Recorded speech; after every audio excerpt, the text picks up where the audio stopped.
Ռուս-ամերիկյան բանակցությունները փակուղի են մտել։ Միացյալ Նահանգների նախագահ նորեցօր ավելի անհամբեր է դառնում, մինչդեռ Ռուսաստանի ղեկավարը հակառակը ձգձգում է փորձելով ժամանակ շահել։ Reuters-ի պնդմամբ ուկրաինական ճգնաժամի հարցում գերտերությունների դիրքորոշումներն այնքան էլ չեն համընկնում։ Կրեմլը չի կարող ընդունել պատերազմը դադարեցնելու Միացյալ Նահանգների առաջարկը ինչպես որ կա, քանի որ դա չի լուծում այն խնդիրները, որոնք Մոսկվան համարում է հակամարտության պատճառ։ Ռուսաստանի փոխարտգործնախարար Սերգեյ Ռյաբկովն ասել է, որ Վաշինգտոնը Կիևին կոչ չի անում դադարեցնել պատերազմը, թե Միացյալ Նահանգները, թե Ռուսաստանն այս հարցում սկզբունքային են, հետևաբար առայժմ որևէ կողմից զիջում չկա։ Ուկրաինայի հիմնախնդիրը տորպեդահարում է նաև ռուս-ամերիկյան հարաբերությունները։ Նա խիստ հիասթափված է պատերազմող կողմերի առաջնորդներից։ Թրամփը ցանկանում է, որ պատերազմն ավարտվի, որովհետև երկու կողմերից էլ բազմաթիվ մարդիկ են զոհվում։ Հակամարտությունն արդեն շատ երկար է ձգվում։ Մեր թիմը շարունակում է գործակցել ռուսական եւ ուկրաինական կողմերի հետ։ Նախագահն այդ հարցով զբաղվում է ամենօրյա ռեժիմով։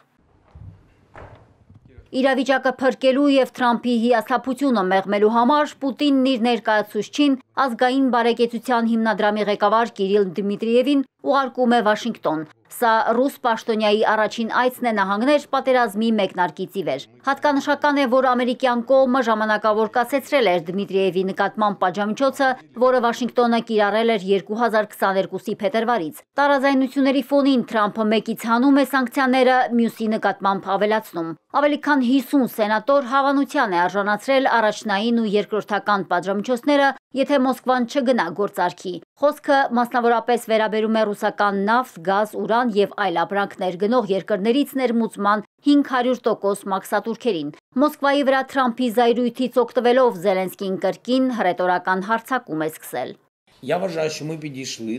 Կարծում եմ հասել ենք այն պահին, որ անհրաժեշտ է կիրառել խիստ պատժամիջոցներ, որովհետև ռուսները չեն կատարում Ամերիկային տված խոստումը։ Համենայն դեպս սա այն է, ինչ ամերիկացիները հրապարակավ հայտարարում են։ Մեր թիմին խնդրել եմ տեղեկություն հավաքել, թե ինչպես է Ռուսաստանը խախտել էներգետիկ ենթակառուցվածքներին չհարվածելու համաձայնագիրը։ Տեղեկությունը փոխանցում ենք ամերիկյան կողմին։ Ուկրաինայի նախագահի պնդմամբ տարբեր խողովակներով տեղեկությունը ստանալուց հետո Վաշինգտոնը սկսել է հասկանալ իրավիճակը։ Էներգահամակարգերին փոխադարձ գրոհների համար ռուսական կողմն էլ մեղադրում է Ուկրաինային։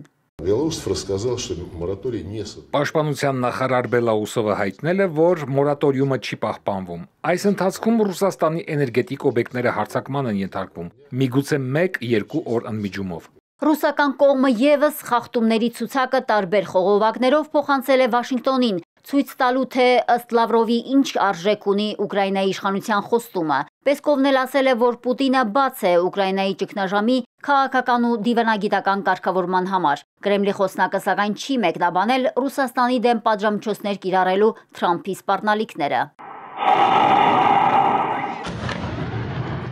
Իսկ մարտի դաշտում իրավիճակը սրվում է։ Ուկրաինայի օդուժն այս գիշեր մոտ 100 անօդաչու է արձակել Ռուսաստանի ուղղությամբ։ ՀՕՊ համակարգը Կուրսկի, Ռոստովի եւ Բելգորոդի մարզերում խոցել է 87 դրոն։ Գրոհի հետևանքով Տագանրոգում բնակելի տներ են այրվել, տուժել է 2 մարդ։ Կուրսկում վնասվել է բազմաբնակարան շենք։ Ինտենսիվ հարձակումները շարունակում է նաև ռուսական կողմը, թիրախավորվել է Խարկով քաղաքը։ Վնասվել է 13-ից 15 օբյեկտ, տուժել է 10 մարդ։ Մարիկ Օստանյան, Էպիկենտրոն։